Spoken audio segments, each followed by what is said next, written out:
Tension on stitches and floats.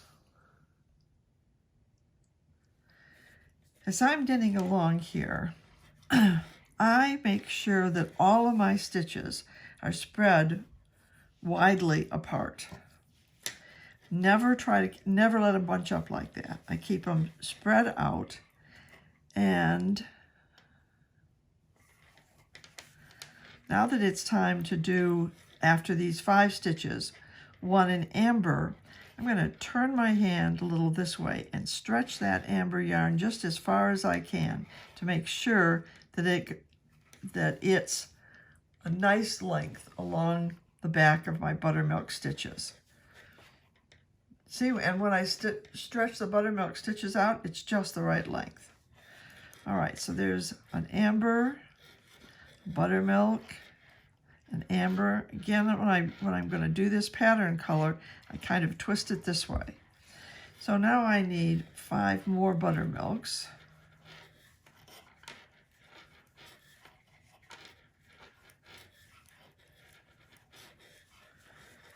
And I stretch them out before I do those next stitches.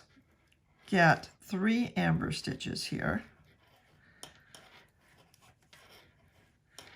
Now the buttermilk is going to have to go over these 3 ambers. So again, I stretch it to make sure that the ambers are far enough apart and that buttermilk is stretched the length of it.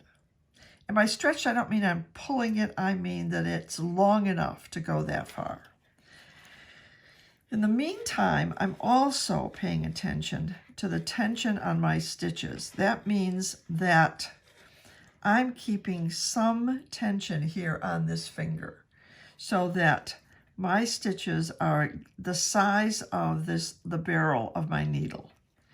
Some people say this is a time when you don't knit on the tips of your needles. I don't agree with that. I knit on the tips, but I don't leave them on the tips. I make sure that it goes back onto the barrel of my needle. The reason I keep it on the tip of my left needle is because I don't want to stretch that stitch. I want to get in there with my tip,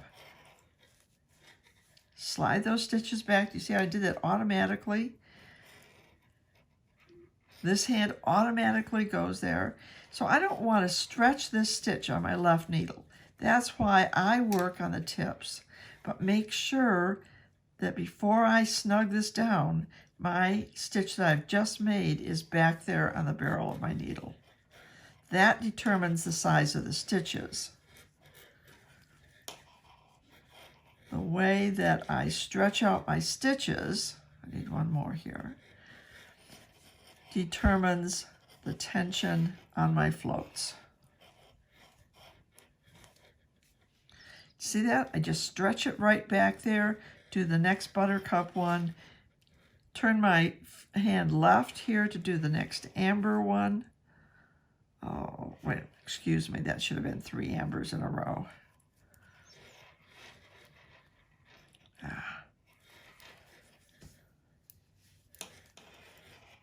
One, 2, 3, stretch it out, do the next buttermilk.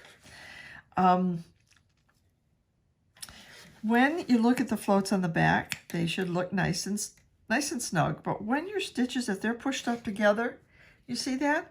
They almost look like they're too sloppy, but they're not. This is the way you want to look at it, and that's the way you should be able to tension them. And if you do that, when it's blocked, it'll be a beautiful, nice, flat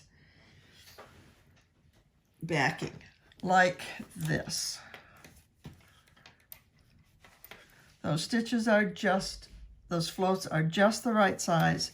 There's no puckering on the other side.